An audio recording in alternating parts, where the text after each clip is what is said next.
सभी को जय मसीह। आपका स्वागत है हमारे इस वीडियो में। और जैसा कि आप लोग जानते हैं कि लॉकडाउन लगा हुआ है और ये पूरे संसार में लगा हुआ है, जो महामारी आज फैल गई है इसके कारण। और परमेश्वर का जो वचन आज पूरा हो रहा है, तो इसी से संबंधित आज हम कुछ वचन देखेंगे परमेश्वर के कलाम से कि परमेश्वर का वचन हमें क्या बताता है।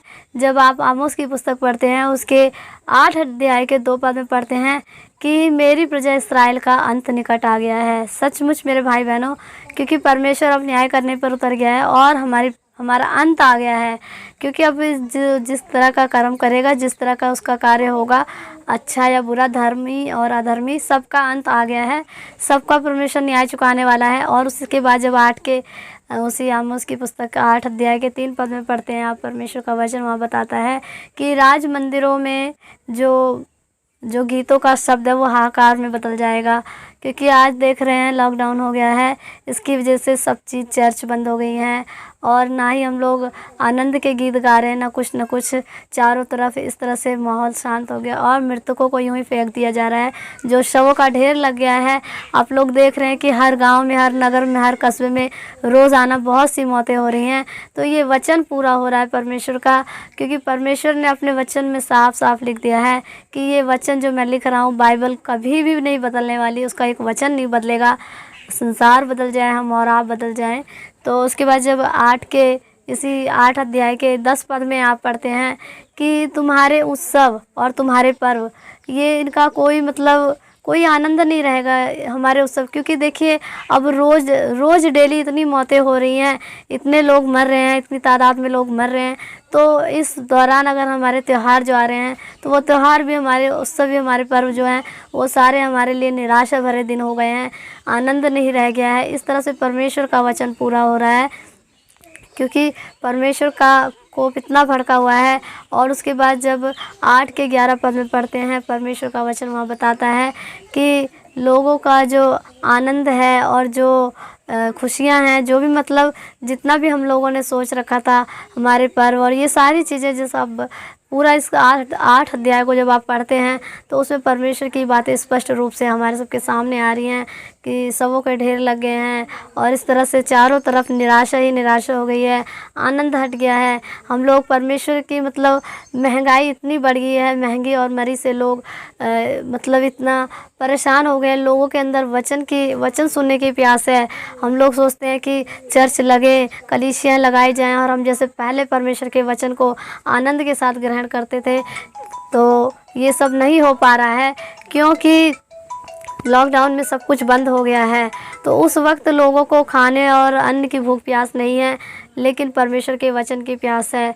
तो ये सब परमेश्वर के वचन के योजना के अनुसार हो रहा है। और इसी तरह से जब हम आगे पढ़ते हैं यिर्मयाह 16 के 4 पद में कि लोग बुरी बुरी बीमारियों से मरेंगे और उनके लिए कोई छाती पीटने वाला नहीं रहेगा और उनके लिए कोई विलाप करने वाला नहीं रहेगा। उनके शवों को यूं ही फेंक दिया जाएगा और वो खाद किनारे पड़े रहेंगे। सचमुच, क्योंकि ऐसा हो रहा है कि इस महामारी से जो लोग मर रहे हैं, लोग उन्हें छूने भी नहीं जा रहे। क्योंकि हमारे गांव के पास में एक गांव है, वहाँ पर एक लेडीज़ की मौत हुई, तो उसे जेसीबी के द्वारा उसकी डेथ बॉडी को उठाया गया और उसको मिट्टी दी गई। क्योंकि जब वो जीवित थी तो वो स्त्री किसी की बहन थी, किसी की बेटी थी, किसी की माँ थी, जो भी रिलेशन होता है सब कुछ। लेकिन मरने के बाद लोगों ने इस तरह से भय खाया कि उसकी बॉडी को छूना नहीं चाहते। क्योंकि ये भय परमेश्वर ने हमारे अंदर इसलिए डाल दिया क्योंकि हमारे पाप बढ़ गए, हमारे गुनाह बढ़ गए। तो हम लोगों को परमेश्वर का भय मानना चाहिए। अभी भी समय है, परमेश्वर कह रहा है कि सुधर जाओ, लेकिन हम लोग अगर सुधरेंगे तो सचमुच परमेश्वर का क्रोध शांत हो सकता है। और इसी तरह से जब आप 16 के 9 पद में पढ़ते हैं कि आनंद और उत्सव और ये सारी चीज़ें ख़त्म, हर्ष का शब्द ही नहीं रह गया, दूल्हे दुल्हन का शब्द नहीं। शादियां ख़त्म हो जा रही हैं। लॉकडाउन से कितनी शादियां कैंसिल हो गई हैं और ऐसा हो रहा है कि जिन घरों में शादियां पड़ी हैं उन घरों में मौतें हो रही हैं। तो लोग शादी का उत्सव मनाएं, खुशी मनाएं कि उसको विलाप में बदलें जो वहाँ उस घर में मौतें हुई हैं। तो इस तरह से ऐसा माहौल हो गया, ऐसी सिचुएशन जिनके घरों में हुई है वही लोग जान सकते हैं। क्योंकि जिनके घर में परमेश्वर ने इस तरह का नहीं कोहराम मचा रखा, वहाँ तो कुछ नहीं। लेकिन जिन घरों में ऐसा हुआ है, जिन घरों में परमेश्वर का प्रकोप भड़का है, तो वो लोग समझ सकते हैं जो वचन कहना चाहता है, जो मैं बताना चाहती हूँ। तो इस तरह से आप जब यशायाह की पुस्तक पढ़ते हैं, उसमें 26 के 20 पद में जब आप पढ़ते हैं कि हे मेरे लोगों, अपने किवाड़ों को, अपने दरवाज़ों को बंद रखो और अपने आप को छिपा रखो, मतलब अपने घरों को बंद करो, अपने घरों में रहो, अपने घरों में परमेश्वर की आराधना, वचन, प्रार्थना, विनती करिए, ताकि लोग जो परमेश्वर का क्रोध आपके ऊपर ना आ पड़े। अपने आप को छिपा रखो जब तक परमेश्वर का क्रोध शांत न हो जाए। उसी तरह से जब आप यशायाह 2 के 11 पद में पढ़ते हैं तो वहाँ परमेश्वर का वचन हमें बताता है कि लोगों की, आदमियों की घमंड भरी निगाहें नीचे की जाएंगी, उनका जो घमंड है वो जाता जाएगा और एक ही ऊंचे पर नाम विराजमान होगा, वो यहोवा परमेश्वर का। क्योंकि लोगों का घमंड इस तरह से टूट रहा है कि लोग डॉक्टरों पर विश्वास करते थे, लोग अपनी समझ का सहारा लेते थे, वो परमेश्वर के पास नहीं आते थे, किसी भी तरह से अपनी समस्या से छुटकारा पा जाते। लेकिन आज उनके पास कोई भी ऑप्शन नहीं रह गया है। वो परेशान है कि किस तरह से हम इस समस्या से, इस विलाप से, इस दुख से छुटकारा पाएँ। तो उनका घमंड परमेश्वर तोड़ रहा है।